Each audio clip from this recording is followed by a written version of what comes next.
Bonjour à tous les amis, j'espère vraiment que vous allez tous super bien. Moi encore une fois ça va super. Très content de vous faire cette nouvelle vidéo. Pronostic, on revient un peu aux bases. Cette fois-ci, c'est pronostic mais en lien avec l'actualité parce que au moment où sortira cette vidéo, ce sera un jour avant le début de l'Euro en Allemagne. Donc évidemment, là on va se prêter au jeu du pronostic des phases de groupe. Donc il y a 6 groupes à pronostiquer. On va évidemment partir sur d'abord le groupe A. Donc voilà, franchement, n'hésitez pas les amis, si ça vous plaît, à liker, à vous abonner. J'ai sorti aussi une vidéo hier, je sais pas si vous l'avez vu, je vous la mets en fiche à droite si vous ne l'avez pas vue, par rapport à mes 5 favoris, mon top 5 favoris de cet Euro 2024. N'hésitez pas à aller la voir tout simplement. Et nous, on est parti pour le groupe A. Let's go! Le groupe A est donc composé de l'Allemagne, le pays hôte évidemment, l'Écosse, la Hongrie et la Suisse. Groupe normalement plutôt simple pour l'Allemagne qui devrait normalement se qualifier sans trop de soucis. Après maintenant entre voilà, la Hongrie, la Suisse et l'Écosse pour le deuxième, pour savoir qui est qualifié d'office, parce que vous savez bien qu'il y aura deux troisièmes qui participeront en huitième de finale. Donc voilà, mais en tout cas, moi je vais juste faire les deux premiers pour chaque groupe, parce que sinon on va pas s'en sortir. Mais en tout cas, pour les deux premiers, je pense qu'il n'y a pas trop de suspense. Je pense que voilà, l'Allemagne finira premier de son groupe, c'est le pays hôte, et puis il n'y a pas une grosse concurrence au niveau des autres nations dans ce groupe A. Après, moi, j'aime la Suisse, je pense qu'ils finiront dernier. Je pense pas qu'ils feront quelque chose de grand. Ils ont quand même perdu pas mal de joueurs et ça a perdu quand même de sa superbe d'antan. Maintenant, entre la Hongrie et l'Écosse, j'ai quand même bien envie d'aller sur l'Écosse en deuxième position. Pourquoi? Parce que en phase qualificative, ils ont été très très bons. Ils ont notamment battu l'Espagne. Je sais pas si c'est en phase qualificative, mais en tout cas, ils ont battu l'Espagne il n'y a pas si longtemps que ça. C'est une équipe qui peut surprendre, qui peut être une petite surprise. Voilà, parce que il y a des joueurs qui sont intéressants, notamment McGinn, McTominay aussi, qui était le meilleur buteur de ces phases qualificatives avec l'Écosse. Donc voilà, pourquoi pas. Et je mettrai troisième la Hongrie. C'est vrai que la Hongrie, ils ont quand même deux trois joueurs sympas, mais ils m'ont moins convaincu par rapport à leur phase qualificative. C'est vrai que l'Écosse a été un peu plus convaincant, tout simplement. Donc voilà pour ce premier groupe A. Je répète, donc premier Allemagne. Je pense qu'il n'y aura pas trop de suspense là-dessus. L'Écosse en 2, la Hongrie en 3 et la Suisse en 4. Finalement, je suis le tableau. Maintenant, on est parti du coup pour le groupe B. C'est parti. Alors là, le groupe B, c'est quelque chose. L'Espagne, la Croatie, l'Italie et l'Albanie.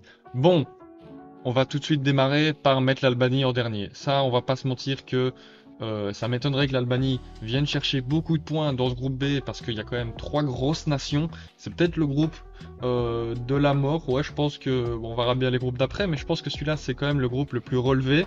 Alors, en première position, entre l'Espagne, la Croatie et l'Italie. C'est quand même assez chaud parce que l'Espagne, c'est une très bonne nation qui joue bien au football, etc. On connaît hein, la Jora. Mais moi, j'ai l'impression qu'à chaque fois qu'ils affrontent une nation plutôt correcte, voilà, là, les Pays-Bas, je sais pas moi, l'Italie, la Croatie, la Belgique, le Portugal, la France, l'Angleterre, ils ont beaucoup plus de mal à marquer et surtout quand ils sont contre des blocs bas. Je sais bien que la Croatie savent très bien défendre en bloc. Donc ça va être compliqué pour eux d'aller chercher beaucoup d'occasions et de marquer des buts. Je sais pas si je mettrai l'Espagne en premier. Moi j'ai bien envie de croire à une Croatie. Je pense bien. Voilà, c'est mon petit prono. Je pense que la Croatie peut terminer premier de ce groupe. Ils ont l'expérience pour. Voilà, franchement, ça fait deux Coupes du Monde d'affilée qui sont très très bons. C'est une équipe avec de l'expérience dirigée par Luka Modric qui est éternel, j'ai envie de dire. Mais ils ont aussi beaucoup de qualité. Donc voilà, je pense qu'ils peuvent finir premier de ce groupe. Maintenant en deuxième, je vois quand même plus l'Espagne, l'Italie, malgré leur succès en 2021. Je pense pas qu'ils finiront dans les deux premières places qualificatives. Maintenant, peut-être qu'ils se qualifieront en tant que meilleur troisième. Mais l'Italie, je sais pas, je les sens pas. Il y a un problème.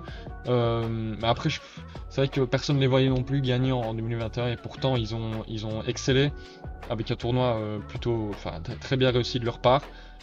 Mais donc voilà, peut-être qu'ils seront déjà disqualifiés à partir des phases de poule, mais en tout cas, moi je vois la Croatie du coup en première position, l'Espagne en 2, troisième l'Italie et quatrième l'Albanie.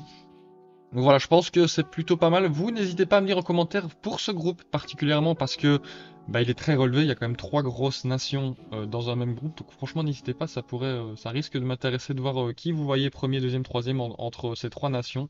Donc voilà, pour le groupe B, on est parti pour le groupe suivant, le groupe C. Alors, le groupe C composé de la Slovénie, le Danemark et la Serbie et enfin l'Angleterre. Bon, je vais pas passer par quatre chemins. L'Angleterre, premier du groupe, ça, c'est quasiment acté, je pense. Franchement, c'est une équipe qui a énormément de bons joueurs, de talent, de complémentarité. Ils sont très complets partout, ils ont des bons joueurs partout. Ça joue très bien au football quand ça le veut. Qui maintenant, c'est vrai que bon, après les phases de poule, on verra bien. Mais en tout cas, au niveau des phases de poule, ils sont toujours bien sortis. Ils n'ont pas la poule la plus relevée. Maintenant, attention quand même à la Slovénie et le Danemark aussi et la Serbie. Et le Danemark, on s'en souvient, en 2021, qui avait été en demi-finale. Donc, c'est quand même pas non plus facile à jouer. Maintenant, je pense que l'Angleterre fera le travail. Maintenant, pour la deuxième position, c'est vrai que c'est quand même assez compliqué. Les Danois, ils ont quand même une bonne équipe. Hein, Eriksen est toujours là d'ailleurs. On se souvient qu'il avait eu sa petite crise cardiaque en 2021. Maintenant, la Slovénie aussi peut être très intéressante. Ils ont beaucoup de bons joueurs et la Serbie aussi. C'est quand même très très compliqué à pronostiquer ce groupe C. Mais si je devais noter peut-être un petit avantage pour le Danemark au niveau expérience. Après, la Slovénie, c'est vraiment une équipe que moi j'aime beaucoup, avec beaucoup de bons petits joueurs, notamment Sesko de Leipzig qui est vraiment plutôt pas mal. Donc, après, c'est vrai qu'au niveau de la Serbie, il y a par exemple Mitrovic, Milinkovic-Savic, etc. Il y a quand même de très bons joueurs aussi. Donc, c'est quand même compliqué. Je mettrais quand même. Allez, je tente quand même le pari Slovénie, pardon, troisième et Serbie quatrième. C'est très compliqué quand même celui-là parce qu'il y a ces trois équipes qui se valent après l'Angleterre. Donc, ouais, c'est quand même compliqué. Angleterre premier, ça, je pense qu'il n'y a pas de doute. Pas grand monde mettront les Anglais hors de la première place. Puis deuxième, j'ai mis Danemark pour leur expérience et leur magnifique parcours en 2021. Je pense qu'ils peuvent réitérer, en tout cas pas l'exploit jusqu'en demi-finale, mais en tout cas sortir de cette poule, de ce groupe C. Donc voilà pour la deuxième place. La troisième place, j'ai mis la Slovénie. C'est peut-être une équipe qui peut surprendre aussi s'ils arrivent à passer en huitième, s'ils arrivent à être qualifiés parmi les deux meilleurs troisièmes. Et puis j'ai mis la Serbie en quatrième. Bah, voilà, il fallait faire un choix évidemment, mais voilà en tout cas pour ce groupe C. On passe pour le groupe D. C'est parti. Alors le groupe D, c'est peut-être celui où il y aura le moins de suspense et encore parce que composé de la Pologne, des Pays-Bas, de l'Autriche et de la France. Bon, je pense que quand même il y a deux favoris qui se dégagent. Il y a évidemment les Pays-Bas et la France, mais attention tout de même à ne pas se faire surprendre par une équipe d'Autriche. La Pologne, je pense pas qu'ils feront grand chose. En plus, Lewandowski s'est blessé dans les matchs de préparation avant l'Euro. Donc moi, je mettrais la Pologne en quatrième. Maintenant, l'Autriche, je pense que ça peut surprendre. Les premiers, je mettrais quand même la France, on va pas se mentir. Ils sont quand même très très bons, un peu à la manière de l'Angleterre. Une équipe très complète, beaucoup de joueurs. Ils savent aussi gérer des matchs à haute à haut potentiel, j'ai envie de dire, où c'est important de gagner, c'est important de garder le zéro, de savoir jouer. Ils ont joué 2 finales de Coupe du Monde d'affilée. Ouais, c'est la manière d'aider les chances, ça fonctionne toujours. Donc je les mettrai quand même premier. Et puis en plus, ils ont de très très bons joueurs avec beaucoup de qualité. Maintenant, entre le deuxième et le troisième, beaucoup partiront, je pense, sur les Pays-Bas. Maintenant, ça se tape avec l'Autriche parce que c'est quand même une équipe qui peut surprendre, mais je mettrai quand même les Pays-Bas. On va pas se mentir, je mettrai les Pays-Bas quand même en deuxième. Ça risque d'être compliqué quand même pour les Autrichiens, surtout que bah, les Pays-Bas là, ils sont plutôt pas mal dans leur match de préparation. Ils ont quand même plutôt bien marqué. Ça leur permet d'être vraiment en confiance. Ils ont quand même aussi une très bonne équipe, beaucoup d'offensifs de qualité, une bonne défense aussi menée par évidemment Virgil van Dijk. Au milieu de terrain, c'est vrai qu'il y a un petit coup dur. Il y a eu la petite blessure, le forfait tout simplement de Frenkie de Jong. C'est quand même un élément qui perd au milieu de terrain, mais je pense quand même qu'ils finiront deuxième de ce groupe D, avec en premier du coup la France, troisième Autriche. l'Autriche et 4e la Pologne. On part tout de suite pour l'avant-dernier groupe, le groupe E. Alors là, c'est peut-être le groupe le moins excitant à voir. La Belgique, la Slovaquie et la Roumanie et l'Ukraine. Bon, je pense qu'il n'y a pas trop de débat.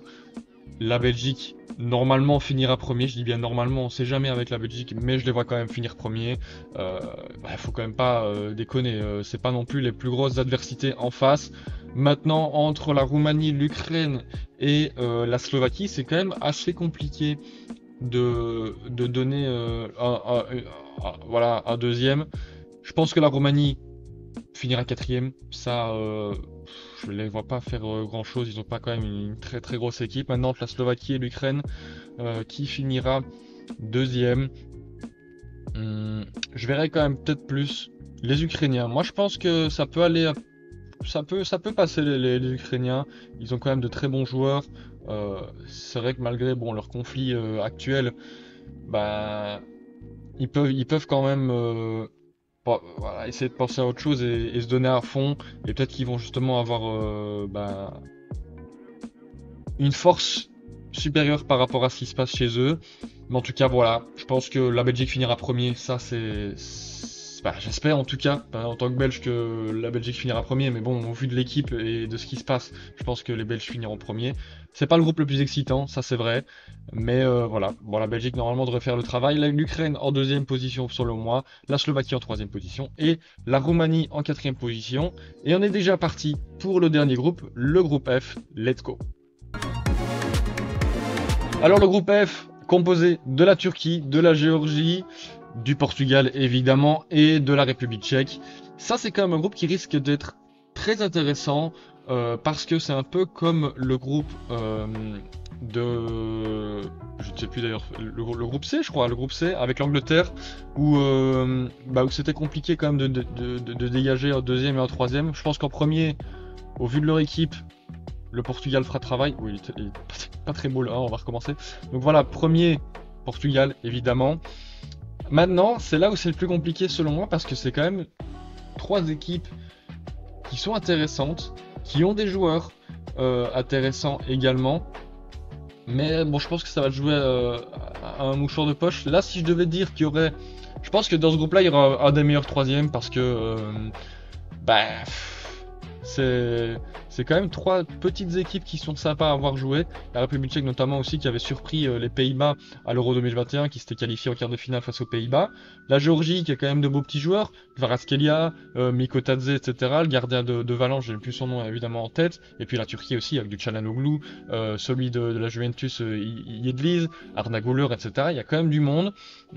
Donc c'est quand même compliqué. Mais juste pour le côté expérience, moi j'aime bien baser là-dessus, je pense que ça peut être utile. Je mettrai la République 2e, je mettrai la Turquie 3e et la Géorgie en 4e. Voilà, je pense que le Portugal, ça, il n'y a pas de souci. Premier, on peut le mettre sur le côté. Si ça se joue entre ces 3-là, je pense que le côté expérience peut apporter un plus pour la République tchèque. Ils ont quand même de très bons joueurs aussi, Patrick Schick, Soufal, etc. qui sont de très bons joueurs qui jouent dans de gros clubs. Donc voilà, c'est ça qui peut selon moi faire la petite différence. Maintenant la Turquie par rapport à la Géorgie 3e, 4e, ça c'est quand même compliqué aussi, mais voilà, je vois plus les Turcs. Je vois plus les Turcs, ils nous ont quand même déçus au dernier Euro aussi en ne passant pas les phases de poule. Je pense qu'ils peuvent se reprendre et peut-être finir dans les 2 meilleurs 3e, on verra bien en tout cas. Mais voilà les amis, franchement c'était super cool encore une fois de vous faire cette vidéo. J'espère que vous avez partagé mes avis. Si c'est pas le cas, n'hésitez pas vous à me dire en commentaire peut-être pas à chaque fois les 2 premiers, mais peut-être chaque premier de groupe. Même si il y a quand même des têtes de liste quand même à chaque fois. Mais voilà, franchement n'hésitez pas, si vous avez envie de débattre, l'espace commentaire est là pour ça. Si la vidéo vous a plu, n'hésitez pas aussi à liker et à vous abonner. On a passé le cap des 1000 abonnés, je vous en remercie énormément, tout simplement. Et si on peut continuer pendant cette période d'Euro, il y aura quasiment une vidéo par jour pendant l'Euro. Franchement ça risque d'être dingue, des débriefs de match, des analyses. des pronostics, aussi en lien, des vidéos en lien par rapport à la saison, top 10 des joueurs de la saison, top 10 flop des joueurs de la saison, etc. Voilà, il y a plein de vidéos qui se préparent, donc franchement, c'est le moment de s'abonner, il sera rentable, je vous le garantis. Donc voilà, franchement, ça fait super plaisir. Je vous dis à très bientôt les amis pour une nouvelle vidéo, c'était Betcher. Ciao ciao.